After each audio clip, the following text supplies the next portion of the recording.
History of the Decline and Fall of the Roman Empire by Edward Gibbon. Volume 1. If you are returning to the Classic Masterworks channel, welcome back. If you are new, please don't forget to like and subscribe and hit the bell notification so that you will be made aware of our latest content. And now, on with the story. Chapter 12. Reigns of Tacitus, Probus, Carus and his sons. Part 1. Conduct of the army and senate after the death of Aurelian. Reigns of Tacitus, Probus, Carus, and his sons. Such was the unhappy condition of the Roman emperors, that, whatever might be their conduct, their fate was commonly the same. A life of pleasure or virtue, of severity or mildness, of indolence or glory, alike led to an untimely grave, and almost every reign is closed by the same disgusting repetition of treason and murder. The death of Aurelian, however, is remarkable by its extraordinary consequences. The legions admired, lamented, and revenged their victorious chief. The artifice of his perfidious secretary was discovered and punished. The deluded conspirators attended the funeral of their injured sovereign, with sincere or well-feigned contrition, and submitted to the unanimous resolution of the military order, which was signified by the following epistle: The brave and fortunate armies to the Senate and people of Rome, the crime of one man, and the error of many, have deprived us of the late Emperor Aurelian. May it please you, venerable lords and fathers, to place him in the number of the gods, and to appoint a successor whom your judgment shall declare worthy of the imperial purple. None of those whose guilt or misfortune have contributed to our loss shall ever reign over us. The Roman senators heard, without surprise, that another emperor had been assassinated in his camp. They secretly rejoiced in the fall of Aurelian, but the modest and dutiful address of the legions, when it was communicated in full assembly by the consul, diffused the most pleasing astonishment. Such honors as fear and perhaps esteem could extort, they liberally poured forth on the memory of their deceased sovereign. Such acknowledgments as gratitude could inspire, they returned to the faithful armies of the Republic, who entertained so just a sense of the legal authority of the Senate in the choice of an emperor. Yet, notwithstanding this flattering appeal, the most prudent of the assembly declined exposing their safety and dignity to the caprice of an armed multitude. The strength of the legions was, indeed, a pledge of their sincerity, since those who may command are seldom reduced to the necessity of dissembling. But could it naturally be expected that a hasty repentance would correct the inveterate habits of fourscore years? Should the soldiers relapse into their accustomed seditions, their insolence might disgrace the majesty of the Senate, and prove fatal to the object of its choice. Motives like these dictated a decree, by which the election of a new emperor was referred to the suffrage of the military order. The contention that ensued is one of the best attested, but most improbable events in the history of mankind. The troops, as if satiated with the exercise of power, again conjured the Senate to invest one of its own body with the imperial purple. The Senate still persisted in its refusal, the army in its request. The reciprocal offer was pressed and rejected at least 3 times, and, whilst the obstinate modesty of either party was resolved to receive a master from the hands of the other, 8 months insensibly elapsed, an amazing period of tranquil anarchy, during which the Roman world remained without a sovereign, without a usurper, and without a sedition. The generals and magistrates appointed by Aurelian continued to execute their ordinary functions, and it is observed that a proconsul of Asia was the only considerable person removed from his office in the whole course of the interregnum. An event somewhat similar, but much less authentic, is supposed to have happened after the death of Romulus, who, in his life and character, bore some affinity with Aurelian. The throne was vacant during 12 months, till the election of a Sabine philosopher, and the public peace was guarded in the same manner, by the union of the several orders of the state. But, in the time of Numa and Romulus, the arms of the people were controlled by the authority of the patricians, and the balance of freedom was easily preserved in a small and virtuous community. The decline of the Roman state, far different from its infancy, was attended with every circumstance that could banish from an interregnum the prospect of obedience and harmony, an immense and tumultuous capital, a wide extent of empire, the servile equality of despotism, an army of 400,000 mercenaries, and the experience of frequent revolutions. Yet, notwithstanding all these temptations, the discipline and memory of Aurelian still restrained the seditious temper of the troops, as well as the fatal ambition of their leaders. The flower of the legions maintained their stations on the banks of the Bosphorus, and the imperial standard awed the less powerful camps of Rome and of the provinces. A generous though transient enthusiasm seemed to animate the military order, and we may hope that a few real patriots cultivated the returning friendship of the army and the Senate as the only expedient capable of restoring the Republic to its ancient beauty and vigor. On the 25th of September, near 8 months after the murder of Aurelian, the consul convoked an assembly of the Senate, and reported the doubtful and dangerous situation of the empire.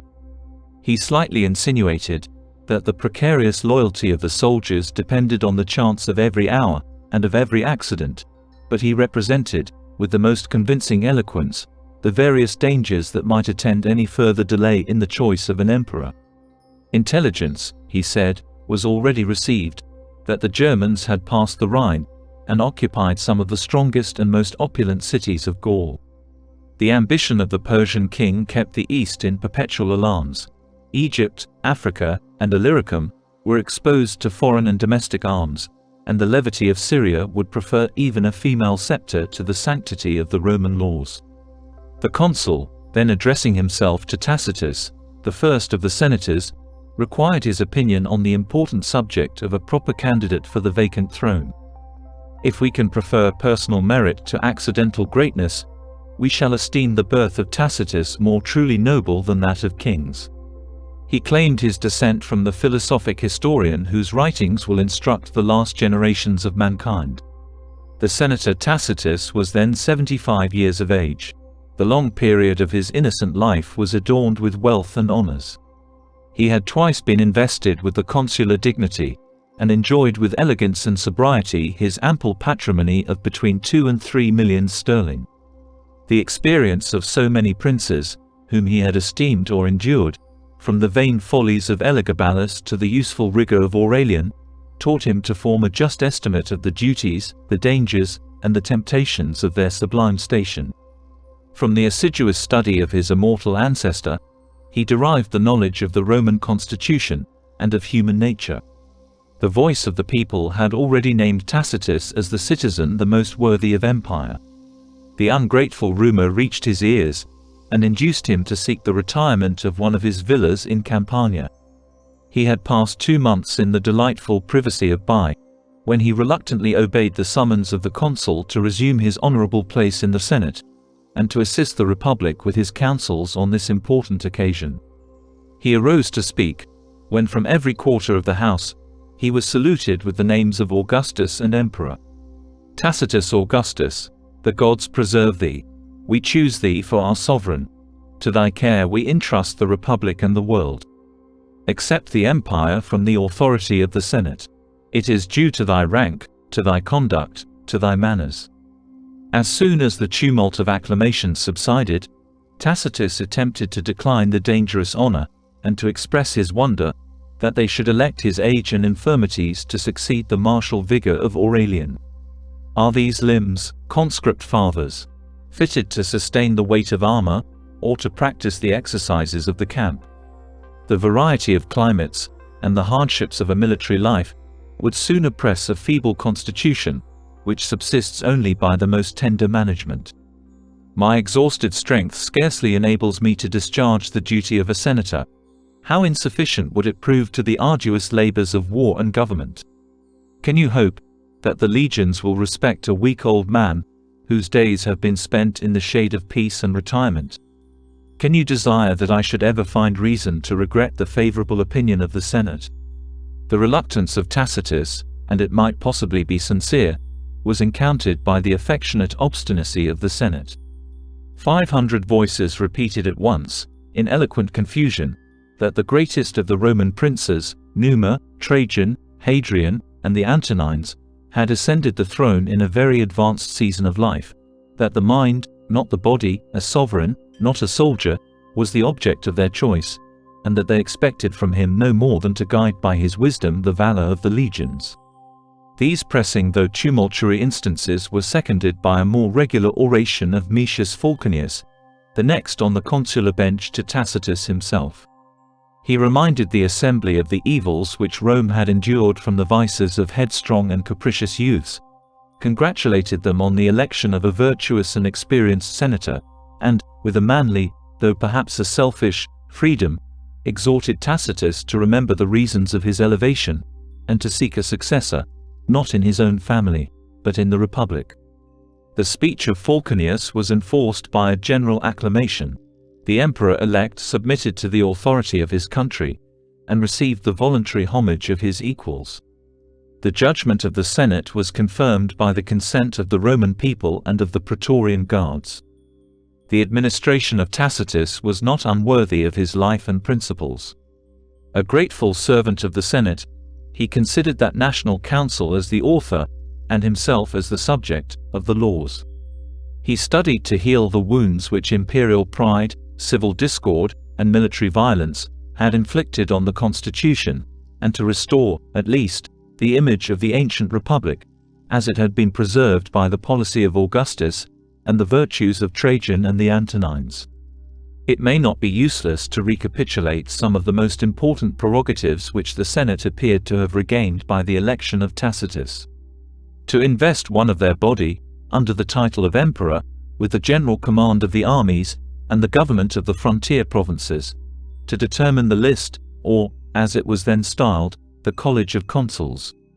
They were 12 in number, who, in successive pairs, each, during the space of 2 months, filled the year, and represented the dignity of that ancient office. The authority of the Senate, in the nomination of the consuls, was exercised with such independent freedom, that no regard was paid to an irregular request of the emperor in favor of his brother Florianus. "The Senate," exclaimed Tacitus, with the honest transport of a patriot, "understand the character of a prince whom they have chosen. To appoint the proconsuls and presidents of the provinces, and to confer on all the magistrates their civil jurisdiction, to receive appeals through the intermediate office of the prefect of the city from all the tribunals of the empire, to give force and validity, by their decrees, to such as they should approve of the emperor's edicts. To these several branches of authority we may add some inspection over the finances, since, even in the stern reign of Aurelian, it was in their power to divert part of the revenue from the public service." Circular epistles were sent, without delay, to all the principal cities of the empire, Treves, Milan, Aquileia, Thessalonica, Corinth, Athens, Antioch, Alexandria, and Carthage, to claim their obedience, and to inform them of the happy revolution, which had restored the Roman Senate to its ancient dignity. 2 of these epistles are still extant. We likewise possess 2 very singular fragments of the private correspondence of the senators on this occasion. They discover the most excessive joy, and the most unbounded hopes. "Cast away your indolence. It is thus that one of the senators addresses his friend, emerge from your retirements of Bai and Puteoli. Give yourself to the city, to the Senate. Rome flourishes, the whole republic flourishes.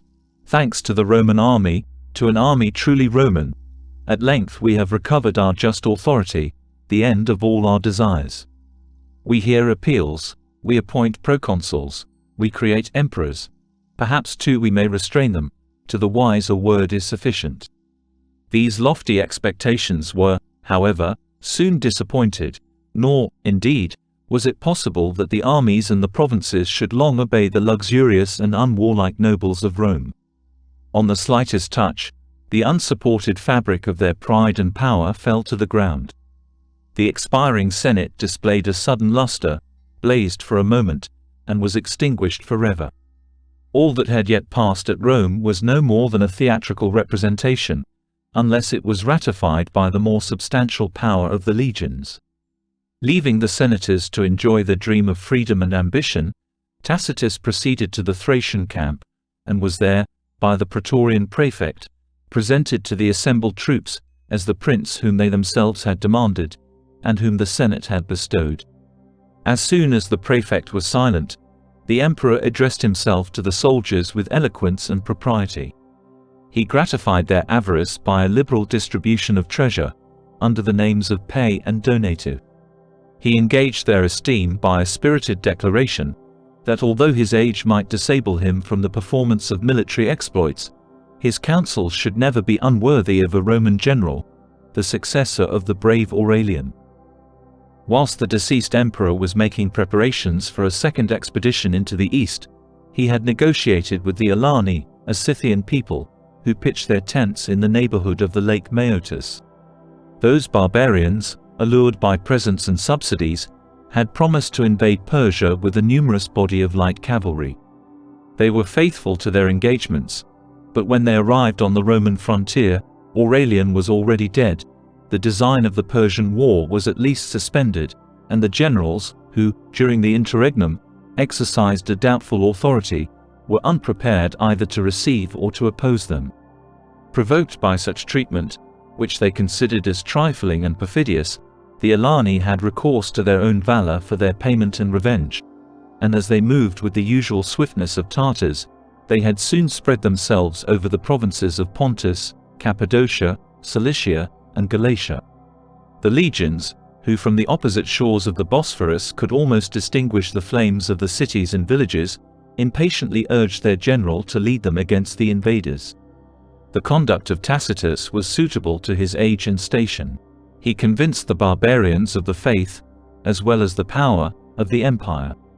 Great numbers of the Alani, appeased by the punctual discharge of the engagements which Aurelian had contracted with them, relinquished their booty and captives, and quietly retreated to their own deserts, beyond the Phasis. Against the remainder, who refused peace, the Roman emperor waged, in person, a successful war. Seconded by an army of brave and experienced veterans, in a few weeks he delivered the provinces of Asia from the terror of the Scythian invasion. He unaccustomed hardships of a military life. The fatigues of the body were aggravated by the cares of the mind. For a while, the angry and selfish passions of the soldiers had been suspended by the enthusiasm of public virtue. They soon broke out with redoubled violence, and raged in the camp, and even in the tent of the aged emperor. His mild and amiable character served only to inspire contempt, and he was incessantly tormented with factions which he could not assuage, and by demands which it was impossible to satisfy. Whatever flattering expectations he had conceived of reconciling the public disorders, Tacitus soon was convinced that the licentiousness of the army disdained the feeble restraint of laws, and his last hour was hastened by anguish and disappointment. It may be doubtful whether the soldiers imbrued their hands in the blood of this innocent prince. It is certain that their insolence was the cause of his death. He expired at Chiana in Cappadocia, after a reign of only 6 months and about 20 days. The eyes of Tacitus were scarcely closed, before his brother Florianus showed himself unworthy to reign, by the hasty usurpation of the purple, without expecting the approbation of the Senate. The reverence for the Roman constitution, which yet influenced the camp and the provinces, was sufficiently strong to dispose them to censure, but not to provoke them to oppose, the precipitate ambition of Florianus. The discontent would have evaporated in idle murmurs, had not the general of the East, the heroic Probus, boldly declared himself the avenger of the Senate. The contest, however, was still unequal, nor could the most able leader, at the head of the effeminate troops of Egypt and Syria, encounter, with any hopes of victory, the legions of Europe, whose irresistible strength appeared to support the brother of Tacitus. But the fortune and activity of Probus triumphed over every obstacle. The hardy veterans of his rival, accustomed to cold climates, sickened and consumed away in the sultry heats of Cilicia, where the summer proved remarkably unwholesome. Their numbers were diminished by frequent desertion. The passes of the mountains were feebly defended. Tarsus opened its gates, and the soldiers of Florianus, when they had permitted him to enjoy the imperial title about 3 months, delivered the empire from civil war by the easy sacrifice of a prince whom they despised. The perpetual revolutions of the throne had so perfectly erased every notion of hereditary title, that the family of an unfortunate emperor was incapable of exciting the jealousy of his successors. The children of Tacitus and Florianus were permitted to descend into a private station, and to mingle with the general mass of the people. Their poverty indeed became an additional safeguard to their innocence. When Tacitus was elected by the Senate, he resigned his ample patrimony to the public service, an act of generosity specious in appearance, but which evidently disclosed his intention of transmitting the empire to his descendants. The only consolation of their fallen state was the remembrance of transient greatness, and a distant hope, the child of a flattering prophecy, that at the end of 1,000 years, a monarch of the race of Tacitus should arise, the protector of the Senate, the restorer of Rome, and the conqueror of the whole earth. The peasants of Illyricum, who had already given Claudius and Aurelian to the sinking empire, had an equal right to glory in the elevation of Probus. Above 20 years before, the Emperor Valerian, with his usual penetration, had discovered the rising merit of the young soldier, on whom he conferred the rank of tribune, long before the age prescribed by the military regulations. The tribune soon justified his choice, by a victory over a great body of Sarmatians, in which he saved the life of a near relation of Valerian, and deserved to receive from the emperor's hand the collars, bracelets, spears, and banners, the mural and the civic crown, and all the honorable rewards reserved by ancient Rome for successful valor. The 3rd, and afterwards the 10th, legion were entrusted to the command of Probus, who, in every step of his promotion, showed himself superior to the station which he filled. Africa and Pontus, the Rhine, the Danube, the Euphrates, and the Nile, by turns afforded him the most splendid occasions of displaying his personal prowess and his conduct in war. Aurelian was indebted for the honest courage with which he often checked the cruelty of his master. Tacitus, who desired by the abilities of his generals to supply his own deficiency of military talents, named him commander-in-chief of all the eastern provinces, with 5 times the usual salary, the promise of the consulship, and the hope of a triumph. When Probus ascended the imperial throne, he was about 44 years of age, in the full possession of his fame, of the love of the army, and of a mature vigor of mind and body. His acknowledged merit, and the success of his arms against Florianus, left him without an enemy or a competitor. Yet, if we may credit his own professions, very far from being desirous of the empire, he had accepted it with the most sincere reluctance. But it is no longer in my power, says Probus, in a private letter, to lay down a title so full of envy and of danger. I must continue to personate the character which the soldiers have imposed upon me. His dutiful address to the Senate displayed the sentiments, or at least the language, of a Roman patriot, when you elected one of your order, conscript fathers. To succeed the Emperor Aurelian, you acted in a manner suitable to your justice and wisdom. For you are the legal sovereigns of the world, and the power which you derive from your ancestors will descend to your posterity. Happy would it have been, if Florianus, instead of usurping the purple of his brother, like a private inheritance, had expected what your majesty might determine, either in his favor, or in that of any other person. The prudent soldiers have punished his rashness. To me they have offered the title of Augustus. But I submit to your clemency my pretensions and my merits.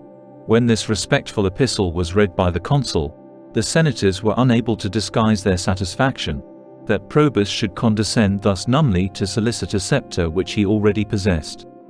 They celebrated with the warmest gratitude his virtues, his exploits, and above all his moderation. A decree immediately passed, without a dissenting voice, to ratify the election of the eastern armies, and to confer on their chief all the several branches of the imperial dignity, the names of Caesar and Augustus, the title of father of his country, the right of making in the same day 3 motions in the Senate, the office of Pontifex Maximus, the tribunician power, and the proconsular command, a mode of investiture, which, though it seemed to multiply the authority of the emperor, expressed the constitution of the ancient republic. The reign of Probus corresponded with this fair beginning. The Senate was permitted to direct the civil administration of the empire. Their faithful general asserted the honor of the Roman arms, and often laid at their feet crowns of gold and barbaric trophies, the fruits of his numerous victories. Yet, whilst he gratified their vanity, he must secretly have despised their indolence and weakness.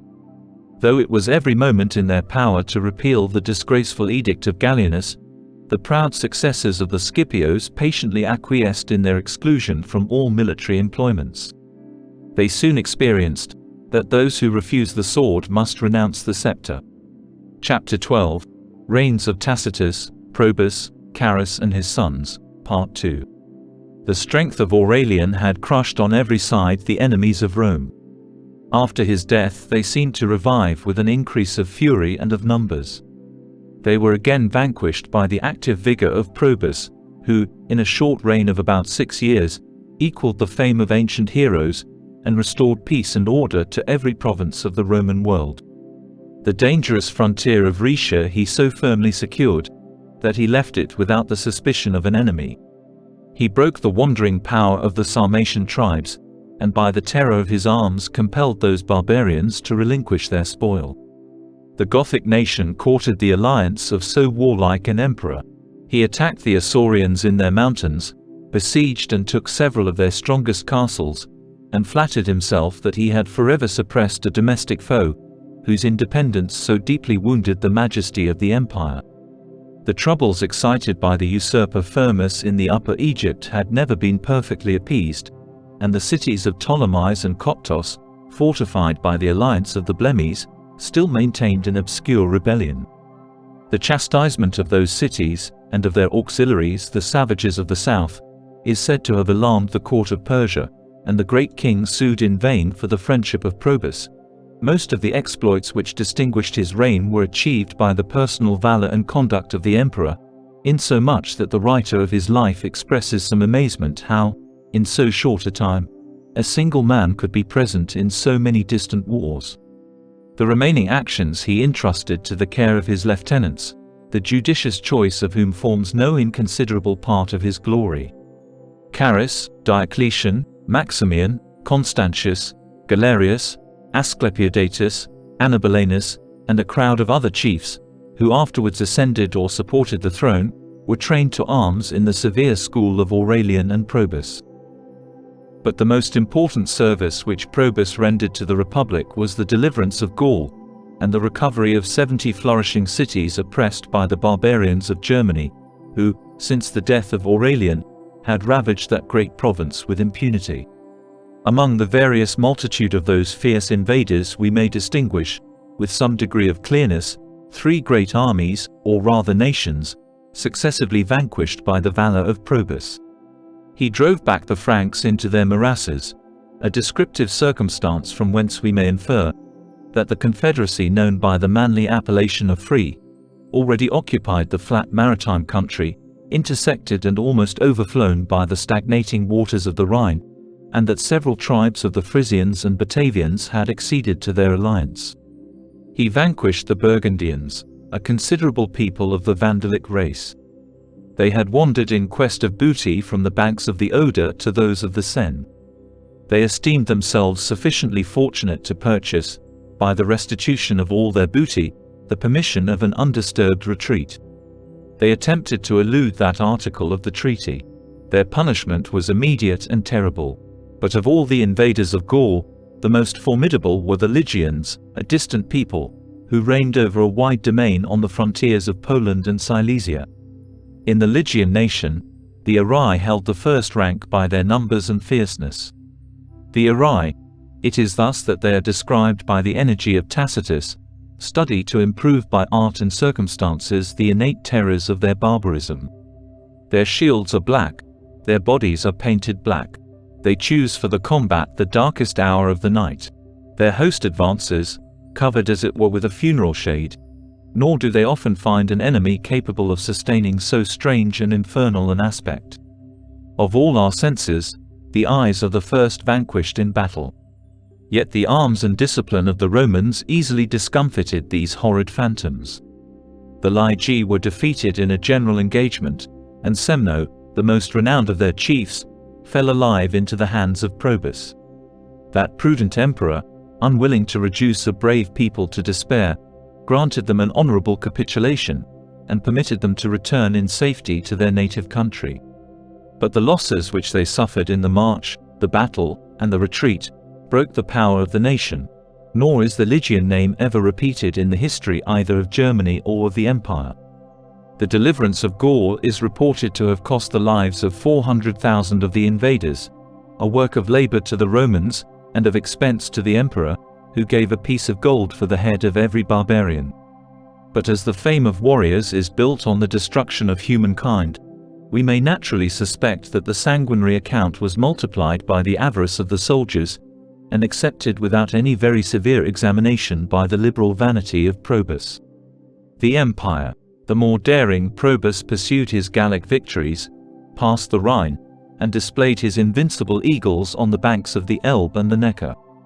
He was fully convinced that nothing could reconcile the minds of the barbarians to peace, unless they experienced, in their own country, the calamities of war. Germany, exhausted by the ill success of the last emigration, was astonished by his presence. 9 of the most considerable princes repaired to his camp, and fell prostrate at his feet. Such a treaty was humbly received by the Germans, as it pleased the conqueror to dictate. He exacted a strict restitution of the effects and captives which they had carried away from the provinces, and obliged their own magistrates to punish the more obstinate robbers who presumed to detain any part of the spoil. A considerable tribute of corn, cattle, and horses, the only wealth of barbarians, was reserved for the use of the garrisons which Probus established on the limits of their territory. He even entertained some thoughts of compelling the Germans to relinquish the exercise of arms, and to trust their differences to the justice, their safety to the power, of Rome. To accomplish these salutary ends, the constant residence of an imperial governor, supported by a numerous army, was indispensably requisite. Probus therefore judged it more expedient to defer the execution of so great a design, which was indeed rather of specious than solid utility. Had Germany been reduced into the state of a province, the Romans, with immense labor and expense, would have acquired only a more extensive boundary to defend against the fiercer and more active barbarians of Scythia. Instead of reducing the warlike natives of Germany to the condition of subjects, Probus contented himself with the humble expedient of raising a bulwark against their inroads. The country which now forms the circle of Swabia had been left desert in the age of Augustus by the emigration of its ancient inhabitants. The fertility of the soil soon attracted a new colony from the adjacent provinces of Gaul. Crowds of adventurers, of a roving temper and of desperate fortunes, occupied the doubtful possession, and acknowledged, by the payment of tithes, the majesty of the empire. To protect these new subjects, a line of frontier garrisons was gradually extended from the Rhine to the Danube. About the reign of Hadrian, when that mode of defense began to be practiced, these garrisons were connected and covered by a strong entrenchment of trees and palisades. In the place of so rude a bulwark, the Emperor Probus constructed a stone wall of a considerable height, and strengthened it by towers at convenient distances. From the neighborhood of Neustadt and Ratisbon on the Danube, it stretched across hills, valleys, rivers, and morasses, as far as Wimpfen on the Neckar, and at length terminated on the banks of the Rhine, after a winding course of near 200 miles. This important barrier, uniting the two mighty streams that protected the provinces of Europe, seemed to fill up the vacant space through which the barbarians, and particularly the Alemanni, could penetrate with the greatest facility into the heart of the empire. But the experience of the world, from China to Britain, has exposed the vain attempt of fortifying any extensive tract of country. An active enemy, who can select and vary his points of attack, must, in the end, discover some feeble spot, or some unguarded moment. The strength, as well as the attention, of the defenders is divided, and such are the blind effects of terror on the firmest troops, that a line broken in a single place is almost instantly deserted. The fate of the wall which Probus erected may confirm the general observation. Within a few years after his death, it was overthrown by the Alemanni. Its scattered ruins, universally ascribed to the power of the demon, now serve only to excite the wonder of the Swabian peasant. Among the useful conditions of peace imposed by Probus on the vanquished nations of Germany was the obligation of supplying the Roman army with 16,000 recruits, the bravest and most robust of their youth. The emperor dispersed them through all the provinces, and distributed this dangerous reinforcement in small bands of 50 or 60 each among the national troops, judiciously observing that the aid which the Republic derived from the barbarians should be felt but not seen. Their aid was now become necessary. The feeble elegance of Italy and the internal provinces could no longer support the weight of arms. The hardy frontiers of the Rhine and Danube still produced minds and bodies equal to the labors of the camp, but a perpetual series of wars had gradually diminished the numbers. The infrequency of marriage and the ruin of agriculture affected the principles of population, and not only destroyed the strength of the present, but intercepted the hope of future generations. The wisdom of Probus embraced a great and beneficial plan of replenishing the exhausted frontiers by new colonies of captive or fugitive barbarians, on whom he bestowed lands, cattle, instruments of husbandry, and every encouragement that might engage them to educate a race of soldiers for the service of the Republic. Into Britain, and most probably into Cambridgeshire, he transported a considerable body of Vandals. The impossibility of an escape reconciled them to their situation, and in the subsequent troubles of that island, they approved themselves the most faithful servants of the state. Great numbers of Franks and Gepidæ were settled on the banks of the Danube and the Rhine. 100,000 Bastarnæ, expelled from their own country, cheerfully accepted an establishment in Thrace, and soon imbibed the manners and sentiments of Roman subjects. But the expectations of Probus were too often disappointed. The impatience and idleness of the barbarians could ill brook the slow labors of agriculture. Their unconquerable love of freedom, rising against despotism, provoked them into hasty rebellions, alike fatal to themselves and to the provinces. Nor could these artificial supplies, however repeated by succeeding emperors, restore the important limit of Gaul and Illyricum to its ancient and native vigor. Of all the barbarians who abandoned their new settlements and disturbed the public tranquility, a very small number returned to their own country. For a short season they might wander in arms through the empire, but in the end they were surely destroyed by the power of a warlike emperor. The successful rashness of a party of Franks was attended, however, with such memorable consequences that it ought not to be passed unnoticed. They had been established by Probus on the seacoast of Pontus, with a view of strengthening the frontier against the inroads of the Alani. A fleet stationed in one of the harbors of the Euxine fell into the hands of the Franks, and they resolved, through unknown seas, to explore their way from the mouth of the Phasis to that of the Rhine. They easily escaped through the Bosphorus and the Hellespont, and cruising along the Mediterranean, indulged their appetite for revenge and plunder by frequent descents on the unsuspecting shores of Asia, Greece, and Africa. The opulent city of Syracuse, in whose port the navies of Athens and Carthage had formerly been sunk, was sacked by a handful of barbarians, who massacred the greatest part of the trembling inhabitants. From the island of Sicily the Franks proceeded to the columns of Hercules, trusted themselves to the ocean, coasted round Spain and Gaul, and steering their triumphant course through the British Channel, at length finished their surprising voyage by landing in safety on the Batavian or Frisian shores. The example of their success, instructing their countrymen to conceive the advantages and to despise the dangers of the sea, pointed out to their enterprising spirit a new road to wealth and glory. Notwithstanding the vigilance and activity of Probus, it was almost impossible that he could at once contain in obedience every part of his wide-extended dominions. The barbarians, who broke their chains, had seized the favorable opportunity of a domestic war. When the emperor marched to the relief of Gaul, he devolved the command of the east on Saturninus. That general, a man of merit and experience, was driven into rebellion by the absence of his sovereign, the levity of the Alexandrian people, the pressing instances of his friends, and his own fears, but from the moment of his elevation, he never entertained a hope of empire, or even of life. "Alas," he said, "the Republic has lost a useful servant, and the rashness of an hour has destroyed the services of many years. You know not," continued he, The misery of sovereign power. A sword is perpetually suspended over our head. We dread our very guards, we distrust our companions.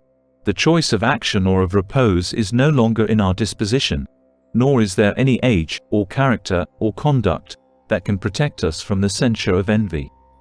In thus exalting me to the throne, you have doomed me to a life of cares, and to an untimely fate.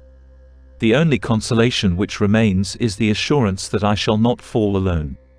But as the former part of his prediction was verified by the victory, so the latter was disappointed by the clemency of Probus. That amiable prince attempted even to save the unhappy Saturninus from the fury of the soldiers. He had more than once solicited the usurper himself to place some confidence in the mercy of a sovereign who so highly esteemed his character, that he had punished, as a malicious informer, the first who related the improbable news of his disaffection. Saturninus might, perhaps, have embraced the generous offer, had he not been restrained by the obstinate distrust of his adherents. Their guilt was deeper, and their hopes more sanguine, than those of their experienced leader. The revolt of Saturninus was scarcely extinguished in the east, before new troubles were excited in the west, by the rebellion of Bonosus and Proculus, in Gaul. The most distinguished merit of those two officers was their respective prowess, of the one in the combats of Bacchus, of the other in those of Venus, yet neither of them was destitute of courage and capacity, and both sustained, with honor, the august character which the fear of punishment had engaged them to assume, till they sunk at length beneath the superior genius of Probus. He used the victory with his accustomed moderation, and spared the fortune, as well as the lives of their innocent families. The arms of Probus had now suppressed all the foreign and domestic enemies of the state. His mild but steady administration confirmed the re-establishment of the public tranquility, nor was there left in the provinces a hostile barbarian, a tyrant, or even a robber, to revive the memory of past disorders. It was time that the emperor should revisit Rome, and celebrate his own glory and the general happiness. The triumph due to the valor of Probus was conducted with a magnificence suitable to his fortune, and the people, who had so lately admired the trophies of Aurelian, gazed with equal pleasure on those of his heroic successor. We cannot, on this occasion, forget the desperate courage of about 80 gladiators, reserved, with near 600 others, for the inhuman sports of the amphitheatre. Disdaining to shed their blood for the amusement of the populace, they killed their keepers, broke from the place of their confinement, and filled the streets of Rome with blood and confusion. After an obstinate resistance, they were overpowered and cut in pieces by the regular forces, but they obtained at least an honorable death, and the satisfaction of a just revenge. The military discipline which reigned in the camps of Probus was less cruel than that of Aurelian, but it was equally rigid and exact. The latter had punished the irregularities of the soldiers with unrelenting severity. The former prevented them by employing the legions in constant and useful labors. When Probus commanded in Egypt, he executed many considerable works for the splendor and benefit of that rich country. The navigation of the Nile, so important to Rome itself, was improved, and temples, buildings, porticos, and palaces were constructed by the hands of the soldiers, who acted by turns as architects, as engineers, and as husbandmen. It was reported of Hannibal that, in order to preserve his troops from the dangerous temptations of idleness, he had obliged them to form large plantations of olive trees along the coast of Africa. From a similar principle, Probus exercised his legions in covering with rich vineyards the hills of Gaul and Pannonia, and 2 considerable spots are described, which were entirely dug and planted by military labor. One of these, known under the name of Mount Almo, was situated near Sirmium, the country where Probus was born, for which he ever retained a partial affection, and whose gratitude he endeavored to secure, by converting into tillage a large and unhealthy tract of marshy ground. An army thus employed constituted perhaps the most useful, as well as the bravest, portion of Roman subjects. But in the prosecution of a favorite scheme, the best of men, satisfied with the rectitude of their intentions, are subject to forget the bounds of moderation, nor did Probus himself sufficiently consult the patience and disposition of his fierce legionaries. The dangers of the military profession seem only to be compensated by a life of pleasure and idleness. But if the duties of the soldier are incessantly aggravated by the labors of the peasant, he will at last sink under the intolerable burden, or shake it off with indignation. The imprudence of Probus is said to have inflamed the discontent of his troops. More attentive to the interests of mankind than to those of the army, he expressed the vain hope that, by the establishment of universal peace, he should soon abolish the necessity of a standing and mercenary force. The unguarded expression proved fatal to him. In one of the hottest days of summer, as he severely urged the unwholesome labor of draining the marshes of Sirmium, the soldiers, impatient of fatigue, on a sudden threw down their tools, grasped their arms, and broke out into a furious mutiny. The emperor, conscious of his danger, took refuge in a lofty tower, constructed for the purpose of surveying the progress of the work. The tower was instantly forced, and 1,000 swords were plunged at once into the bosom of the unfortunate Probus. The rage of the troops subsided as soon as it had been gratified. They then lamented their fatal rashness, forgot the severity of the emperor whom they had massacred, and hastened to perpetuate, by an honorable monument, the memory of his virtues and victories. When the legions had indulged their grief and repentance for the death of Probus, the unanimous consent declared Carus, his praetorian prefect, the most deserving of the imperial throne. Every circumstance that relates to this prince appears of a mixed and doubtful nature. He gloried in the title of Roman citizen, and affected to compare the purity of his blood with the foreign and even barbarous origin of the preceding emperors. Yet the most inquisitive of his contemporaries, very far from admitting his claim, have variously deduced his own birth, or that of his parents, from Illyricum, from Gaul, or from Africa. Though a soldier, he had received a learned education. Though a senator, he was invested with the first dignity of the army, and in an age when the civil and military professions began to be irrecoverably separated from each other, they were united in the person of Carus. Notwithstanding the severe justice which he exercised against the assassins of Probus, to whose favor and esteem he was highly indebted, he could not escape the suspicion of being accessory to a deed from whence he derived the principal advantage. He enjoyed, at least before his elevation, an acknowledged character of virtue and abilities, but his austere temper insensibly degenerated into moroseness and cruelty, and the imperfect writers of his life almost hesitate whether they shall not rank him in the number of Roman tyrants.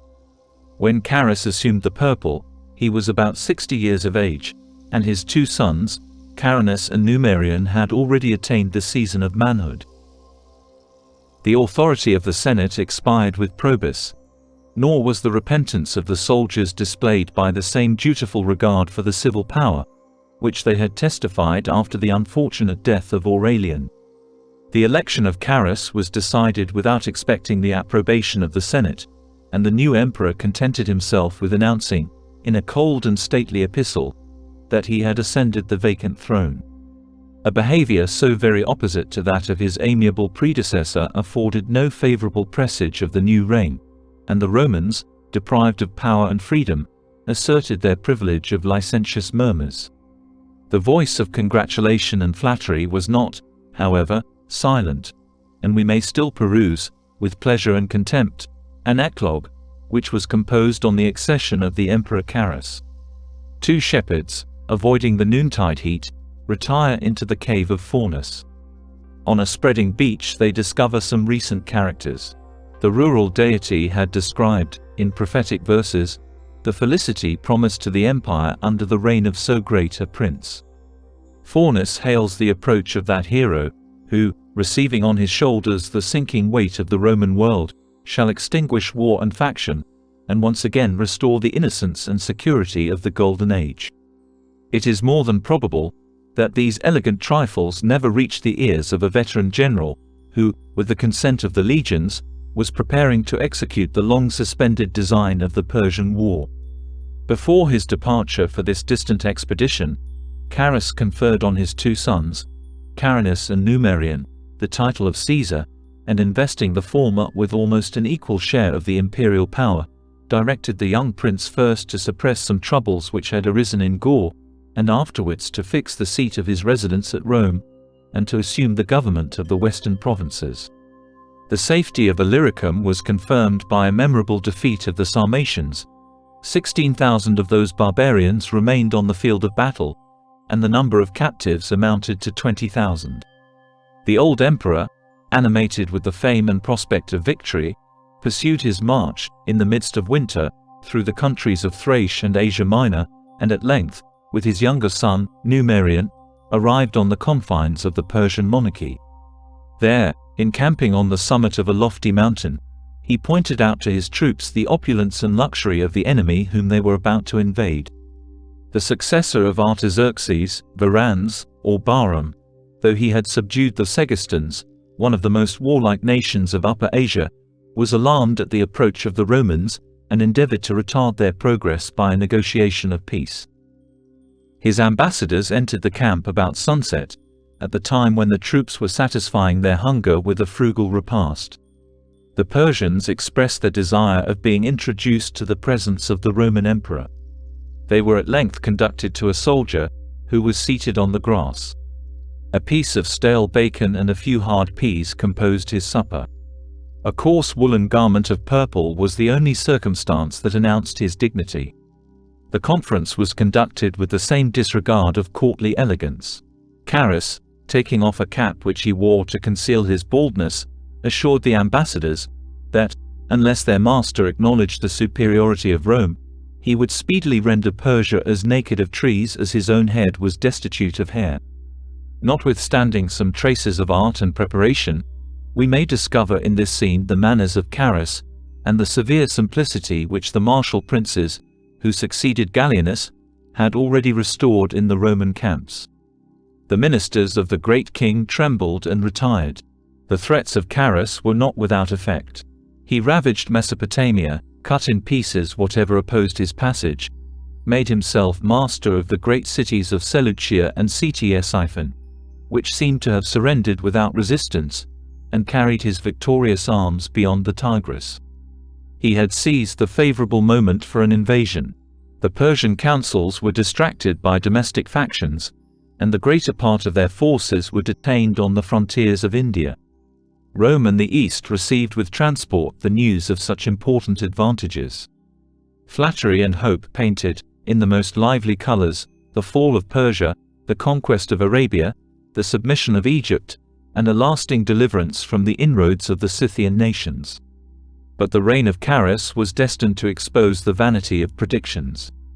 They were scarcely uttered before they were contradicted by his death, an event attended with such ambiguous circumstances that it may be related in a letter from his own secretary to the prefect of the city. Carus, says he, our dearest emperor, was confined by sickness to his bed, when a furious tempest arose in the camp. The darkness which overspread the sky was so thick that we could no longer distinguish each other, and the incessant flashes of lightning took from us the knowledge of all that passed in the general confusion. Immediately after the most violent clap of thunder, we heard a sudden cry that the emperor was dead, and it soon appeared that his chamberlains, in a rage of grief, had set fire to the royal pavilion, a circumstance which gave rise to the report that Carus was killed by lightning. But, as far as we have been able to investigate the truth, his death was the natural effect of his disorder. Chapter 12. Reigns of Tacitus, Probus, Carus and his sons, Part 3. The vacancy of the throne was not productive of any disturbance. The ambition of the aspiring generals was checked by their natural fears, and young Numerian, with his absent brother Carinus, were unanimously acknowledged as Roman emperors. The public expected that the successor of Carus would pursue his father's footsteps, and, without allowing the Persians to recover from their consternation, would advance sword in hand to the palaces of Susa and Ecbatana. But the legions, however strong in numbers and discipline, were dismayed by the most abject superstition. Notwithstanding all the arts that were practiced to disguise the manner of the late emperor's death, it was found impossible to remove the opinion of the multitude, and the power of opinion is irresistible. Places or persons struck with lightning were considered by the ancients with pious horror, as singularly devoted to the wrath of heaven. An oracle was remembered, which marked the river Tigris as the fatal boundary of the Roman arms. The troops, terrified with the fate of Carus and with their own danger, called aloud on young Numerian to obey the will of the gods, and to lead them away from this inauspicious scene of war. The feeble emperor was unable to subdue their obstinate prejudice, and the Persians wondered at the unexpected retreat of a victorious enemy. The intelligence of the mysterious fate of the late emperor was soon carried from the frontiers of Persia to Rome, and the Senate, as well as the provinces, congratulated the accession of the sons of Carus. These fortunate youths were strangers, however, to that conscious superiority, either of birth or of merit, which can alone render the possession of a throne easy and, as it were, natural. Born and educated in a private station, the election of their father raised them at once to the rank of princes, and his death, which happened about 16 months afterwards, left them the unexpected legacy of a vast empire.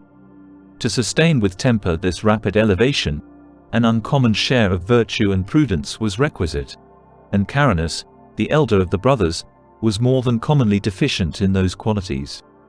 In the Gallic War he discovered some degree of personal courage, but from the moment of his arrival at Rome, he abandoned himself to the luxury of the capital, and to the abuse of his fortune. He was soft, yet cruel, devoted to pleasure, but destitute of taste, and though exquisitely susceptible of vanity, indifferent to the public esteem. In the course of a few months, he successively married and divorced 9 wives, most of whom he left pregnant, and notwithstanding this legal inconstancy, found time to indulge such a variety of irregular appetites, as brought dishonor on himself and on the noblest houses of Rome. He beheld with inveterate hatred all those who might remember his former obscurity, or censure his present conduct. He banished, or put to death, the friends and counselors whom his father had placed about him, to guide his inexperienced youth, and he persecuted with the meanest revenge his schoolfellows and companions who had not sufficiently respected the latent majesty of the emperor. With the senators, Carinus affected a lofty and regal demeanor, frequently declaring that he designed to distribute their estates among the populace of Rome. From the dregs of that populace he selected his favorites, and even his ministers. The palace, and even the imperial table, were filled with singers, dancers, prostitutes, and all the various retinue of vice and folly. One of his doorkeepers he entrusted with the government of the city. In the room of the Praetorian prefect, whom he put to death, Carinus substituted one of the ministers of his looser pleasures. Another, who possessed the same, or even a more infamous, title to favor, was invested with the consulship. A confidential secretary, who had acquired uncommon skill in the art of forgery, delivered the indolent emperor, with his own consent, from the irksome duty of signing his name. When the Emperor Carus undertook the Persian War, he was induced, by motives of affection as well as policy, to secure the fortunes of his family, by leaving in the hands of his eldest son the armies and provinces of the West. The intelligence which he soon received of the conduct of Carinus filled him with shame and regret. Nor had he concealed his resolution of satisfying the Republic by a severe act of justice, and of adopting, in the place of an unworthy son, the brave and virtuous Constantius, who at that time was governor of Dalmatia. But the elevation of Constantius was for a while deferred, and as soon as the father's death had released Carinus from the control of fear or decency, he displayed to the Romans the extravagancies of Elagabalus, aggravated by the cruelty of Domitian. The only merit of the administration of Carinus that history could record, or poetry celebrate, was the uncommon splendor with which, in his own and his brother's name, he exhibited the Roman games of the theater, the circus, and the amphitheater. More than 20 years afterwards, when the courtiers of Diocletian represented to their frugal sovereign the fame and popularity of his munificent predecessor, he acknowledged that the reign of Carinus had indeed been a reign of pleasure.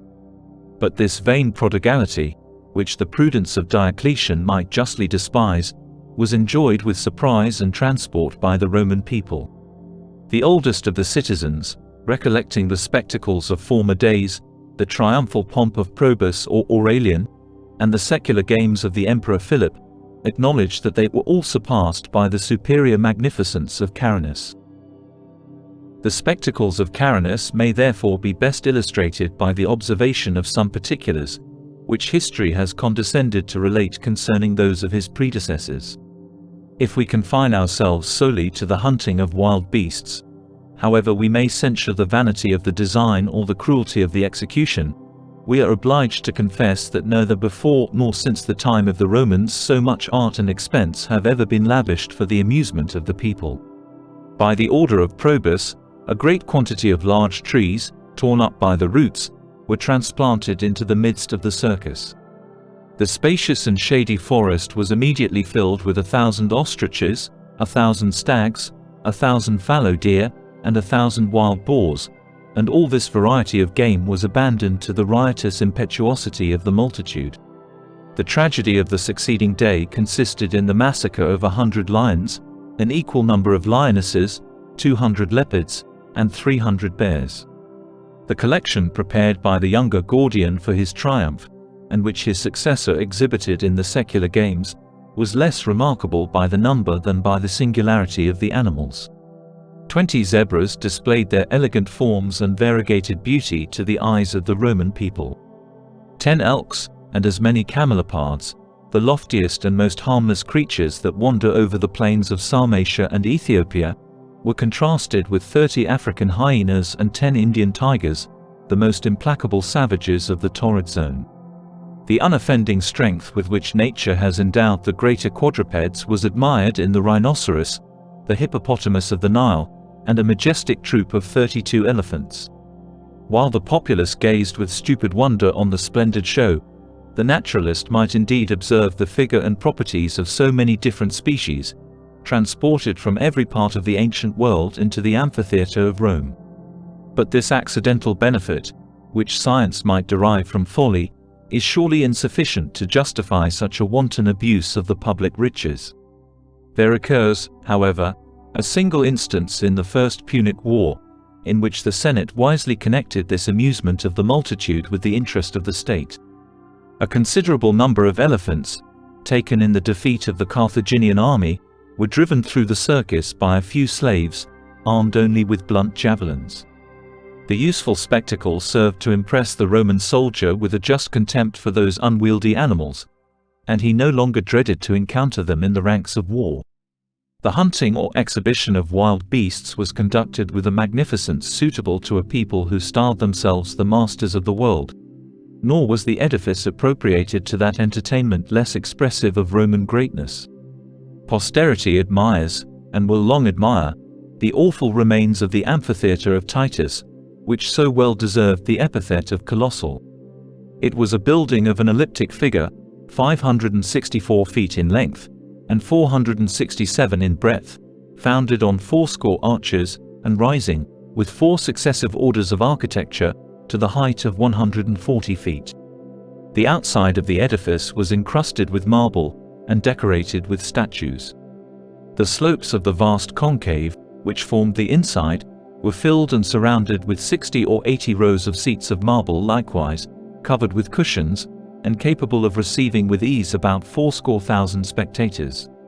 64 vomitories, for by that name the doors were very aptly distinguished, poured forth the immense multitude, and the entrances, passages, and staircases were contrived with such exquisite skill, that each person, whether of the senatorial, the equestrian, or the plebeian order, arrived at his destined place without trouble or confusion. Nothing was omitted, which, in any respect, could be subservient to the convenience and pleasure of the spectators. They were protected from the sun and rain by an ample canopy, occasionally drawn over their heads. The air was continually refreshed by the playing of fountains, and profusely impregnated by the grateful scent of aromatics. In the center of the edifice, the arena, or stage, was strewed with the finest sand, and successively assumed the most different forms. At one moment it seemed to rise out of the earth, like the garden of the Hesperides, and was afterwards broken into the rocks and caverns of Thrace. The subterraneous pipes conveyed an inexhaustible supply of water, and what had just before appeared a level plain, might be suddenly converted into a wide lake, covered with armed vessels, and replenished with the monsters of the deep. In the decoration of these scenes, the Roman emperors displayed their wealth and liberality, and we read on various occasions that the whole furniture of the amphitheatre consisted either of silver, or of gold, or of amber. The poet who describes the games of Caranus, in the character of a shepherd, attracted to the capital by the fame of their magnificence, affirms that the nets designed as a defense against the wild beasts were of gold wire, that the porticos were gilded, and that the belt or circle which divided the several ranks of spectators from each other was studded with a precious mosaic of beautiful stones. The sons of Carus never saw each other after their father's death. The arrangements which their new situation required were probably deferred till the return of the younger brother to Rome, where a triumph was decreed to the young emperors for the glorious success of the Persian War. It is uncertain whether they intended to divide between them the administration, or the provinces, of the empire, but it is very unlikely that their union would have proved of any long duration. The jealousy of power must have been inflamed by the opposition of characters. In the most corrupt of times, Caranus was unworthy to live. Numerian deserved to reign in a happier period. His affable manners and gentle virtues secured him, as soon as they became known, the regard and affections of the public. He possessed the elegant accomplishments of a poet and orator, which dignify as well as adorn the humblest and the most exalted station. His eloquence, however it was applauded by the Senate, was formed not so much on the model of Cicero, as on that of the modern declaimers, but in an age very far from being destitute of poetical merit, he contended for the prize with the most celebrated of his contemporaries, and still remained the friend of his rivals, a circumstance which evinces either the goodness of his heart, or the superiority of his genius. But the talents of Numerian were rather of the contemplative than of the active kind. When his father's elevation reluctantly forced him from the shade of retirement, neither his temper nor his pursuits had qualified him for the command of armies. His constitution was destroyed by the hardships of the Persian War, and he had contracted, from the heat of the climate, such a weakness in his eyes, as obliged him, in the course of a long retreat, to confine himself to the solitude and darkness of a tent or litter. The administration of all affairs, civil as well as military, was devolved on Arrius Aper, the Praetorian prefect, who to the power of his important office added the honor of being father-in-law to Numerian. The imperial pavilion was strictly guarded by his most trusty adherents, and during many days, Aper delivered to the army the supposed mandates of their invisible sovereign. It was not till 8 months after the death of Carus that the Roman army, returning by slow marches from the banks of the Tigris, arrived on those of the Thracian Bosphorus. The legions halted at Chalcedon in Asia, while the court passed over to Heraclea, on the European side of the Propontis. But a report soon circulated through the camp, at first in secret whispers, and at length in loud clamors, of the emperor's death, and of the presumption of his ambitious minister, who still exercised the sovereign power in the name of a prince who was no more. The impatience of the soldiers could not long support a state of suspense. With rude curiosity they broke into the imperial tent, and discovered only the corpse of Numerian. The gradual decline of his health might have induced them to believe that his death was natural, but the concealment was interpreted as an evidence of guilt, and the measures which Aper had taken to secure his election became the immediate occasion of his ruin. Yet, even in the transport of their rage and grief, the troops observed a regular proceeding, which proves how firmly discipline had been re-established by the martial successes of Gallienus. A general assembly of the army was appointed to be held at Chalcedon, whither Aper was transported in chains, as a prisoner and a criminal. A vacant tribunal was erected in the midst of the camp, and the generals and tribunes formed a great military council. They soon announced to the multitude that their choice had fallen on Diocletian, commander of the domestics or bodyguards, as the person the most capable of revenging and succeeding their beloved emperor. The future fortunes of the candidate depended on the chance or conduct of the present hour. Conscious that the station which he had filled exposed him to some suspicions, Diocletian ascended the tribunal, and raising his eyes towards the sun, made a solemn profession of his own innocence, in the presence of that all-seeing deity. Then, assuming the tone of a sovereign and a judge, he commanded that Aper should be brought in chains to the foot of the tribunal. "This man," said he, "is the murderer of Numerian," and without giving him time to enter on a dangerous justification, drew his sword, and buried it in the breast of the unfortunate prefect.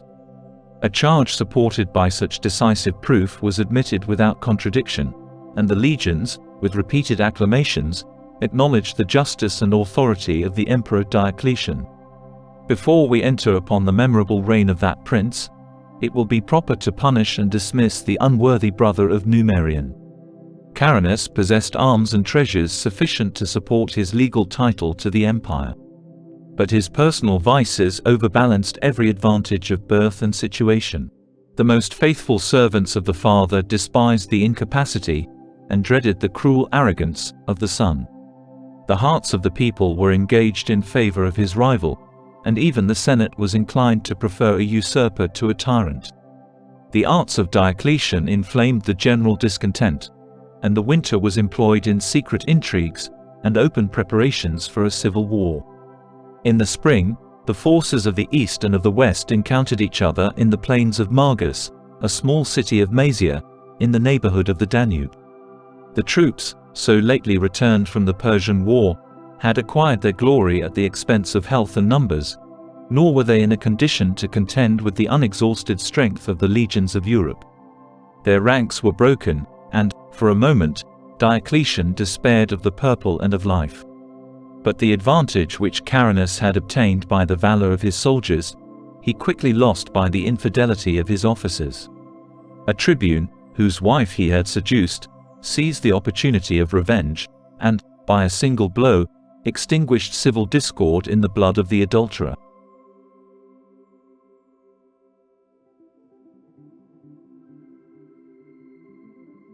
Thank you for watching. We hope you will join us again soon for more of Gibbon's history of the decline and fall of the Roman Empire here at the Classic Masterworks channel.